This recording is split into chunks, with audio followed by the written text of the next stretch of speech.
Hello दोस्तों, स्वागत है आपका हमारे यूट्यूब चैनल उत्तराखंड ज्ञान विद जीवन में।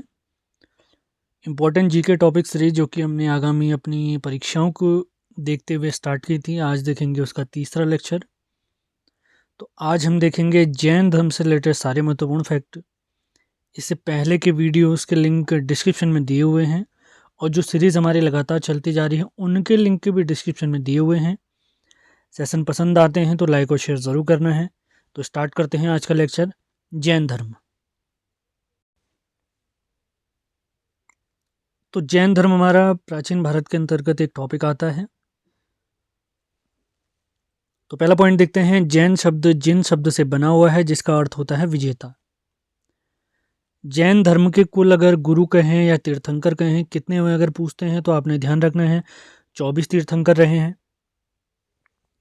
जैन धर्म के सभी तीर्थंकरों का उल्लेख भद्रबाहु जी की रचना कल्प सूत्र में मिलता है। काफ़ी इंपॉर्टेंट फैक्ट है, आ सकता है उत्तराखंड पुलिस में।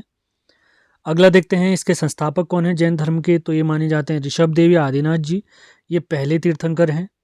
जबकि वास्तविक संस्थापक कहने का तात्पर्य है जिन्होंने जैन धर्म को काफ़ी प्रसिद्धि दिलाई। तो वास्तविक संस्थापक माने जाते हैं महावीर स्वामी जी, जो कि 24वें तीर्थंकर थे। 23वें तीर्थंकर हमारे पार्श्वनाथ जी थे, जो कि काशी के राजा अश्वसेन जी के पुत्र थे। पार्श्वनाथ जी ने 30 वर्ष की आयु में गृह त्याग किया था। इन्हें झारखंड के सम्मेद पर्वत में 83 दिन की तपस्या के बाद ज्ञान की प्राप्ति हुई थी। इन्होंने जैन धर्म की 4 शिक्षाएं दी हैं, जो कि हैं अहिंसा, सत्य, आस्तेय, अपरिग्रह। ये चीज़ आपने ध्यान रखना है। अब कुछ इंपॉर्टेंट फैक्ट हैं, ये चीज़ें आपने ध्यान रखनी है। मेरी कोशिश है सारे इंपॉर्टेंट फैक्ट इसमें कवर हो जाएं। फिर भी कोई फैक्ट छूटता है तो आपने कमेंट बॉक्स में आप लिख सकते हैं, अपने नोट्स में शामिल कर सकते हैं। सेल्फ स्टडी तो करनी ही करनी है आपने, बिना उसके कोई फ़ायदा नहीं है। यहाँ पे थोड़ी मदद की जा रही है आपकी, और कुछ नहीं। ऋग्वेद में 2 जैन तीर्थंकरों यानी ऋषभ देव जी और अरिष्टनेमि जी का उल्लेख प्राप्त होता है। जबकि ऋषभ देव जी का इसके अलावा कहाँ उल्लेख होता है ऋग्वेद के अलावा, और ऋग्वेद के अलावा इनका उल्लेख यजुर्वेद, विष्णु पुराण और भगवत पुराण में भी होता है। ये काफ़ी इंपॉर्टेंट फैक्ट हो सकता है। अगला पॉइंट देखते हैं, और ऋषभ देव जी को विष्णु पुराण में भगवान विष्णु का अवतार माना गया है। काफ़ी इंपॉर्टेंट हो सकता है।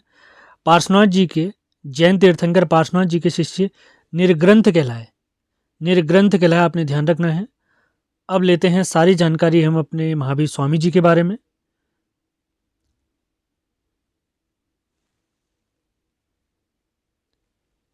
इनके पिता का नाम सिद्धार्थ था, जो कि पार्श्वनाथ जी के अनुयायी थे, और ये वज्जी संघ के जात्रिक गण के मुखिया रहे हैं। इनकी माता जी यानी महावीर स्वामी जी की माता जी का नाम है त्रिशला जी। महावीर स्वामी जी का वास्तविक नाम है वर्धमान, इंपॉर्टेंट। इनकी पुत्री का नाम प्रियदर्शना, जबकि इनकी पत्नी का नाम यशोदा प्राप्त होता है। इनका जन्म 540 ईसा पूर्व या बीसी, बिफोर क्राइस्ट कहते हैं इसे, वैशाली के कुंडल ग्राम में हुआ। इंपॉर्टेंट हो सकता है। 30 वर्ष की अवस्था में इन्होंने अपने अग्रज माने बड़े भाई, इन्होंने अपने बड़े भाई नंदीवर्धन से आज्ञा लेकर गृह त्याग किया था। ये काफ़ी इंपॉर्टेंट हो सकता है। अगला पॉइंट देखते हैं। इस पॉइंट में कहीं कहीं पे अलग अलग पॉइंट लिखे हुए हैं, तो मैं बता देता हूँ। यहाँ पर 13 वर्ष लिखा हुआ है, किताबों में 12 वर्ष भी लिखा है। आपने इसको ध्यान से देखकर आंसर लगाने हैं। 13 वर्ष की अवस्था के बाद जंबिक गांव में ऋजुपालिका नदी के किनारे साल वृक्ष के नीचे इन्हें ज्ञान की प्राप्ति हुई। जैसे अभी अभी महात्मा बुद्ध जी के बारे में पढ़ेंगे तो उन्हें बोधि वृक्ष, बरगद के वृक्ष के नीचे ज्ञान की प्राप्ति हुई थी। जैसे ही महावीर स्वामी जी को ज्ञान की प्राप्ति हुई तो वो कैवल्य कहलाए। कैवल्य काफ़ी इंपॉर्टेंट है। इसके अलावा ज्ञान प्राप्त होने के बाद इन्हें क्या क्या नाम दिए गए? महावीर, कैवलिन यानी ज्ञानी, जितेंद्री यानी जिन्होंने अपनी इंद्रियों को जीत लिया है, अहर्त यानी पूज्य, और निर्ग्रंथ काफ़ी इंपॉर्टेंट। बौद्ध ग्रंथों में महावीर स्वामी जी को निकुंठनाथ पुत कहा गया है। इंपॉर्टेंट हो सकता है, निकुंठनाथ पुत कहा गया इन्हें, महावीर स्वामी जी को निकुंठनाथ पुत। आगे बढ़ते हैं।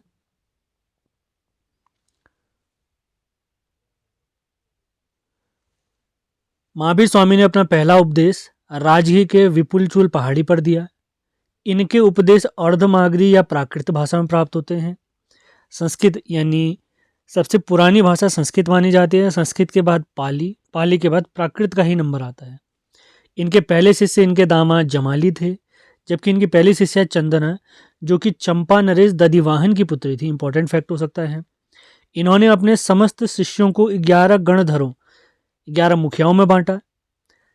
10 गणधरों की मृत्यु तो इनके रहते ही हो गई थी, यानी महावीर से पहले इनका निधन हो गया था, जबकि एक ही इनके गणधर यानी इनके शिष्य इनके निधन के बाद भी बचे हुए थे। उनका नाम है आर्य सुधर्मण। ये एकमात्र ऐसे गणधर थे जो महावीर जी की मृत्यु के बाद भी जीवित रहे थे। इन्हें जैन धर्म का पहला उपदेशक या थेरा कहते हैं। ये थेरा पॉइंट इंपॉर्टेंट करना है आपने, थेरा कहते हैं। आगे बढ़ते हैं। मेरी कोशिश रहती है कि कम से कम समय में आपको ज़्यादा से ज़्यादा जानकारी दी जाए। टाइम वेस्ट बिल्कुल नहीं करना है आपने। सेशन पसंद आए तो बस इसको लाइक और शेयर ज़रूर कर दें। जिस भी ग्रुप में आप जुड़े हो वहाँ शेयर ज़रूर कर दें। जिसे अच्छा लगेगा वो अपने आप जुड़ेगा। किसी से कहने की आवश्यकता भी नहीं है आप लोगों को, बस आपने शेयर कर देना है। बाकी जिसे अच्छा लगेगा वो अपने चैनल से जुड़ जाएगा। आगे देखते हैं मृत्यु या निर्वाण। इनका जो मृत्यु हुई है वो 468 बिफोर क्राइस्ट यानी ईसा पूर्व पावापुरी या पोरखपुर बिहार में हुई है। अब जैन मत क्या क्या कहते हैं। इन्हें वेदों में विश्वास नहीं था, पुनर्जन्म और कर्म में विश्वास करते थे, आत्मा को सर्वोच्च मानते थे और मोक्ष को भी मानते थे। जैन धर्म की कुछ शिक्षाएं हैं जिन्हें 5 अणुव्रत या महाव्रत कहते हैं, जिसमें जैसे अभी पार्श्वनाथ जी वाले में मैंने आपको दिखाया था, आपने ध्यान दिया होगा, वहाँ पे चार शिक्षाएं उन्होंने दी थी। ये आप देख सकते हैं यहाँ पे, अहिंसा, सत्य, आस्तेय, अपरिग्रह। तो महावीर स्वामी जी ने इन्हीं 4 शिक्षाओं में एक शिक्षा और जोड़ दी थी जिसे हम ब्रह्मचर्य कहते हैं। तो ये चीज़ें क्लियर करनी है आपने। जैन धर्म में 5वां महाव्रत किसने जोड़ा? हमारे महावीर स्वामी जी ने जोड़ा। 5वां महाव्रत कौन सा था? ब्रह्मचर्य। तो 5 महाव्रत कौन से हैं? अहिंसा, सत्य, आस्तेय, आस्तेय का मतलब है चोरी नहीं, अपरिग्रह मतलब धन संचय नहीं करना है, और उसके बाद है ब्रह्मचर्य। यह शिक्षा महावीर स्वामी जी द्वारा जोड़ी गई थी, अभी मैंने आपको बताया भी था। अब देखते हैं मोक्ष प्राप्ति या निर्वाण प्राप्ति की कुछ क्रियाएं बताई गई हैं, तो उनके बारे में देखते हैं। सबसे पहले है आस्त्रव, 3 शिक्षाएं हैं, 3 क्रियाएं हैं। दूसरा है संवर और तीसरी है निर्जरा। आस्त्रव में क्या है? कर्मों का आत्मा की ओर प्रवाह है। संवर क्या है? कर्मों के प्रवाह को रोकना। तीसरा निर्जरा है, कर्मों के प्रभाव को हटाना। ये 3 इंपॉर्टेंट पॉइंट हो सकते हैं, आपने ध्यान रखना है, नाम याद रखना है इनके। जैन धर्म के 3 रत्न हैं, वो कौन कौन से हैं? सम्यक ज्ञान, सम्यक दर्शन, सम्यक चरित्र।